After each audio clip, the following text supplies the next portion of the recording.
Hello everyone, कैसे हैं आप सब। स्वागत है आपका एमके क्लासेस में। तो गाइस, आज हम करेंगे MCQs on RBI part third. Part one और पार्ट टू अगर आपने नहीं देखा है, जिसमें हमने एमसीक्यूज़ किए थे आरबीआई के ऊपर, वो आप हमारे डिस्क्रिप्शन बॉक्स में हम उसका लिंक आपको प्रोवाइड कर देंगे। तो वहाँ से आप पार्ट वन और पार्ट टू को जरूर से देख लीजिएगा, क्योंकि दोनों पार्ट्स में काफ़ी इंपॉर्टेंट क्वेश्चन जो है हमने डिस्कस किए थे रिजर्व बैंक ऑफ इंडिया के बारे में। तो चलिए बिना किसी देरी के मूव करते हैं आज के पहले क्वेश्चन के ऊपर, जो कि आप सब अपनी स्क्रीन के ऊपर देख पा रहे होंगे। Tenure of RBI governor. तो आपको बताना है जो टेन्योर होता है आरबीआई गवर्नर का, वो कितने साल का होता है। ऑप्शंस आपको प्रोवाइडेड है 5 years, 3 years, 4 years and 6 years. Mark your right answer guys. तो इसका जो राइट आंसर होगा गाइस, वो होगा the tenure of RBI governor is 3 years. ठीक है, 3 साल के लिए नियुक्त किए जाते हैं। जो भी आरबीआई जो गवर्नर्स होते हैं उन्हें 3 साल के पीरियड के लिए नियुक्त किया जाता है। तो अच्छे से याद रखिएगा, 3 years is the tenure of RBI governor. Move करते हैं नेक्स्ट क्वेश्चन के ऊपर। Who introduced the banking ombudsman scheme. ठीक है, बैंकिंग ओम्बड्समैन स्कीम जो है वो किसने इंट्रोड्यूस की थी। सबसे पहले तो आपको पता होना चाहिए ओम्बड्समैन कौन होता है। तो गाइज, हु सेटल्स, आप बोल सकते हो कि जो सेटल कर रहा है all the grievances of the customers, या फिर all the queries of the customer, या फिर all the complaints of the customers. जो भी कंप्लेंट्स, ग्रीवियंसेस या फिर क्वेरीज होती हैं कस्टमर्स की बैंक्स के रिगार्डिंग, उनको जो सेटल करता है वो होता है ओम्बड्समैन। तो ये जो स्कीम थी वो किसने लाई थी, ये आपको क्वेश्चन पूछा गया। क्या वो स्टेट बैंक ने लाई थी, reserve bank of India, bank of India, या फिर पंजाब नेशनल बैंक ने जो है बैंकिंग ओम्बड्समैन स्कीम को जो है इंट्रोड्यूस किया था। तो इसका जो राइट आंसर होगा गाइस, वो होगा आपका option B, that is RBI. Reserve bank of India ने जो है इसे इंट्रोड्यूस किया था अंडर सेक्शन 35A ऑफ बैंकिंग रेगुलेशन एक्ट 1949। आप सब जानते हैं बैंकिंग रेगुलेशन एक्ट आया था 1949 में by RBI with effect from 1995। जो ओम्बड्समैन स्कीम थी वो विद इन इफेक्ट या विद इन फोर्स कब आई थी, वो आई थी 1995 को। ये भी आपने याद रखना है। तो रिजर्व बैंक ऑफ इंडिया ने इस स्कीम को जो है इंट्रोड्यूस किया था। क्लियर है गाइस, इसमें कोई आपको दिक्कत नहीं आनी चाहिए। ओम्बड्समैन कौन होता है, who settle the grievances of the customers of the bank. इस तरह से आप याद रख सकते हो। होप फर्स्ट 2 क्वेश्चंस में आपको कोई दिक्कत नहीं होगी। मूव करते हैं नेक्स्ट क्वेश्चन के ऊपर। Who had the shortest tenure as the RBI governor. ठीक है, कौन से ऐसे गवर्नर थे जिनका शॉर्टेस्ट टेन्योर रहा था as a governor of RBI. Options आपको प्रोवाइडेड हैं जैसे Amitabh Ghosh, R Gandhi, sir Benegal Ramu Rau and S Mundra. तो बताइए कौन से ऐसे गवर्नर थे जिनका सबसे शॉर्टेस्ट टेन्योर रहा था as a governor of RBI. तो वो थे गाइस आपके अमिताभ घोष। ठीक है, अमिताभ घोष जो कि 20 डेज जिनका जो था टेन्योर रहा था। ठीक है, 20 दिन जो है वो गवर्नर रहे हैं आरबीआई के। अमिताभ घोष आपने याद रखना है। अब नेक्स्ट क्वेश्चन हमारा बनता है कि जो लॉन्गेस्ट सर्विंग जो गवर्नर थे आरबीआई के वो कौन थे। ठीक है, तो ऑप्शंस आपको प्रोवाइडेड है गाइस। बताइए लॉन्गेस्ट टेन्योर जो था गवर्नर ऑफ आरबीआई का वो कितना रहा है और किसका रहा है। ठीक है, ऑप्शंस आपको डिफरेंट प्रोवाइडेड है, सर ऑस्मोथ Smith, sir Bengal Ramu Rao, doctor Manmohan Singh या आर गांधी। तो बताइए लॉन्गेस्ट टेन्योर कौन से आरबीआई गवर्नर का रहा है और कितना रहा है, ये भी आपने बताना है। तो गाइस, इसका जो राइट आंसर होगा वो होगा आपका option B, that is sir Benegal Ramu Rau. ये जो थे लॉन्गेस्ट सर्विंग गवर्नर थे आरबीआई के, जिन्होंने 7 साल तक जो है काम किया है as a governor of RBI. और मैंने आपको बताया जिनका शॉर्टेस्ट टेन्योर था वो कौन थे, अमिताभ घोष। तो कंफ्यूज नहीं होना, इन्होंने 20 दिन के लिए जो है 20 दिन एज ए गवर्नर जो है आरबीआई का काम किया है अमिताभ घोष ने। इनका शॉर्टेस्ट टेन्योर था। और लॉन्गेस्ट टेन्योर आपका आता है सर बंगाल रामू राव का, जो कि 7 साल तक गवर्नर रहे हैं आरबीआई के। दोस्तों कन्फ्यूज़न आपने कोई नहीं रखनी है। मूव करते हैं नेक्स्ट क्वेश्चन के ऊपर। ATMs that are owned and managed by non-banking entities are known as। अब वो एटीएम जो कि नॉन बैंकिंग एंटिटीज़ जो है मैनेज करती हैं या फिर ओन करती हैं, उन्हें हम क्या कहते हैं, वो कौन से एटीएम्स होते हैं। ठीक है, डिफरेंट ऑप्शंस आपको प्रोवाइडेड है। Mark your right answer guys. आपको बताना है वो एटीएम्स जो कि ओन किए जाते हैं या फिर मैनेज किए जाते हैं नॉन बैंकिंग एंटिटीज़ के द्वारा, तो उन्हें हम दोस्तों कहते हैं वाइट लेबल एटीएम्स। ठीक है, याद रखोगे, इसमें कोई दिक्कत वाली बात नहीं है। तो वाइट लेबल एटीएम्स जो हैं वो हम बोलते हैं नॉन बैंकिंग एंटिटीज़ के द्वारा जो एटीएम्स को मैनेज किया जाता है उनको। ठीक है, मूव करते हैं नेक्स्ट क्वेश्चन के ऊपर। The tax levied by central government and collected by state government is.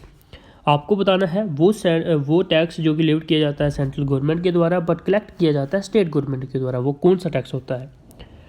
Different options आपको प्रोवाइडेड है, mark your right answer guys. क्या वो स्टैंप ड्यूटी है, एक्साइज ड्यूटी है, इनकम टैक्स है या फिर गिफ्ट टैक्स है। तो याद रखिए गाइस, जो स्टैंप ड्यूटी है वो टैक्स जो है वो लेविट किया जाता है सेंट्रल गवर्नमेंट के द्वारा, लेकिन कलेक्ट किया जाता है स्टेट गवर्नमेंट के द्वारा, ठीक है। स्टैंप ड्यूटी एक रेवेन्यू स्टैंप होती है, ठीक है। रेवेन्यू स्टैंप होती है जो कि आपकी जो भी आप प्रॉपर्टी खरीदते हो या जो भी प्रॉपर्टी के ऊपर जो भी आपके डॉक्यूमेंट्स वगैरह बनते हैं उनके ऊपर जो स्टैंप लगाई जाती होती है स्टैंप ड्यूटी, ठीक है। एक रेवेन्यू स्टैंप होती है वो, तो वो जो है लिव्ड की जाती है सेंट्रल गवर्नमेंट के द्वारा, लेकिन जो कलेक्ट होती है वो स्टेट गवर्नमेंट उसे कलेक्ट करती है। मूव करते हैं नेक्स्ट क्वेश्चन के ऊपर। The share of state government in the capital of regional rural bank.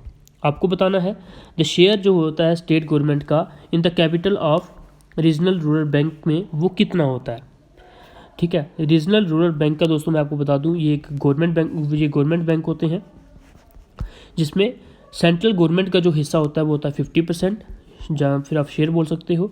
50% share जो होता है वो सेंट्रल गवर्नमेंट का होता है। इसी के बाद जो है 35% जो शेयर होता है वो होता है स्पॉन्सर्ड जो बैंक्स होते हैं, ठीक है।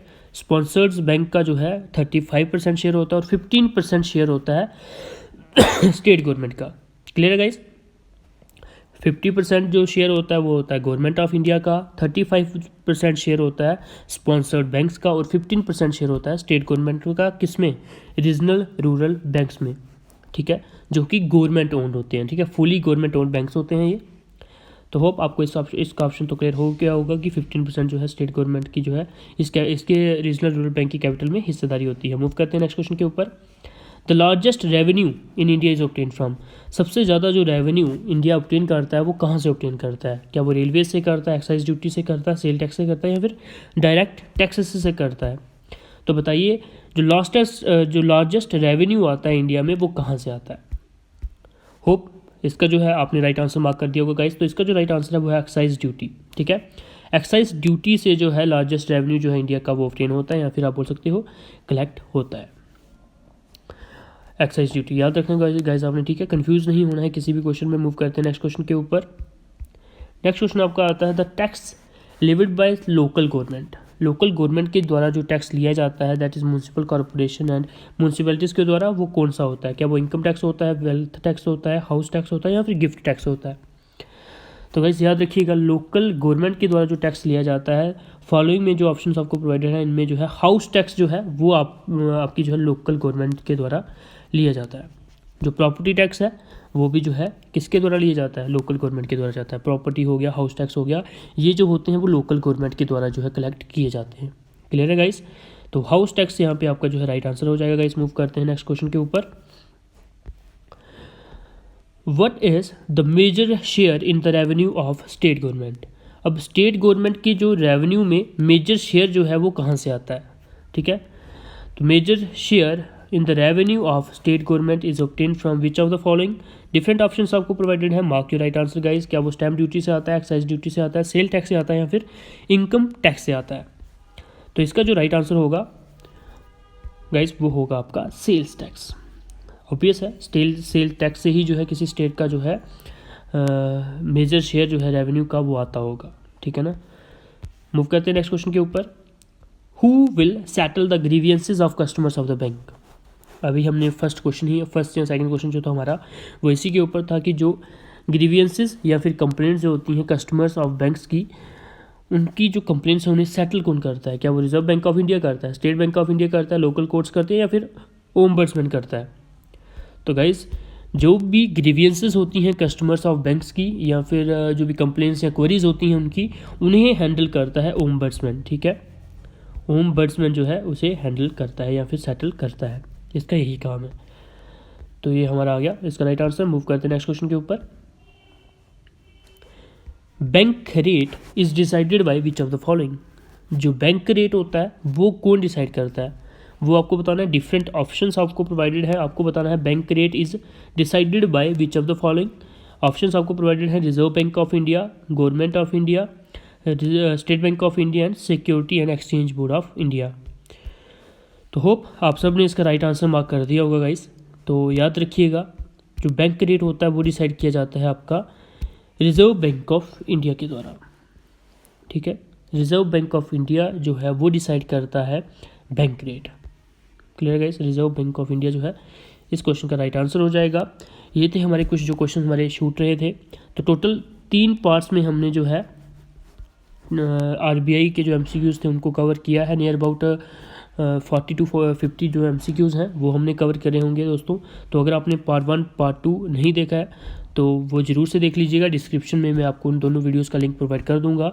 तो अगर आप इन क्वेश्चंस को कर लेते हो तो मैक्सिमम जो एक्सपेक्टेड क्वेश्चंस हैं वो आपके रिजर्व बैंक ऑफ इंडिया के ऊपर कवर हो जाएंगे, ठीक है। टोटल 3 पार्ट्स हमने लाए हैं। अगर हमें लगी ज़रूरत कि एक और पार्ट आना चाहिए तो हम एक और पार्ट जो है रिजर्व बैंक ऑफ इंडिया के ऊपर लेके आ जाएंगे दोस्तों। तो आज की वीडियो में इतना ही रखते हैं guys. All the best for your exam. अगर तक आपने हमारे यूट्यूब चैनल को सब्सक्राइब नहीं किया है तो जरूर से हमारे यूट्यूब चैनल को सब्सक्राइब कर लीजिएगा, ताकि आपको जो भी हमारी लेटेस्ट वीडियोस होती हैं उनकी नोटिफिकेशन आपको मिल जाए। और साथ ही साथ हमारे टेलीग्राम चैनल को भी जरूर से ज्वाइन कर लीजिएगा, अगर अभी तक आपने ज्वाइन नहीं किया है। वहाँ पर नियर अबाउट 2000 से 3000 बच्चे होंगे। वहाँ पर हम जो भी आपका एग्ज़ाम रिलेटेड कंटेंट होता है, जो आपके लिए एग्ज़ाम स्पेसिफिक जो भी कंटेंट होता है जो आपके लिए काफ़ी इंपॉर्टेंट हो सकता है, वो हम आपको टेलीग्राम चैनल के ऊपर प्रोवाइड कर देते हैं। तो जरूर से आप टेलीग्राम चैनल को भी हमारे ज्वाइन कर लीजिएगा। हमारे टेलीग्राम चैनल का नाम है गाइस MK क्लासेस। तो आप अपनी टेलीग्राम ऐप पे जाके MK क्लासेस सर्च कर सकते हैं, आपको जो है हमारा चैनल दिख जाएगा। All the best guys, keep preparing for your exams. अगर किसी भी क्वेश्चन में आपको डाउट आता है तो कमेंट सेक्शन में आप हमें कमेंट करके बता सकते हो। आपके जो डाउट्स वहाँ पे हम क्लियर कर देंगे guys. Okay guys, thank you.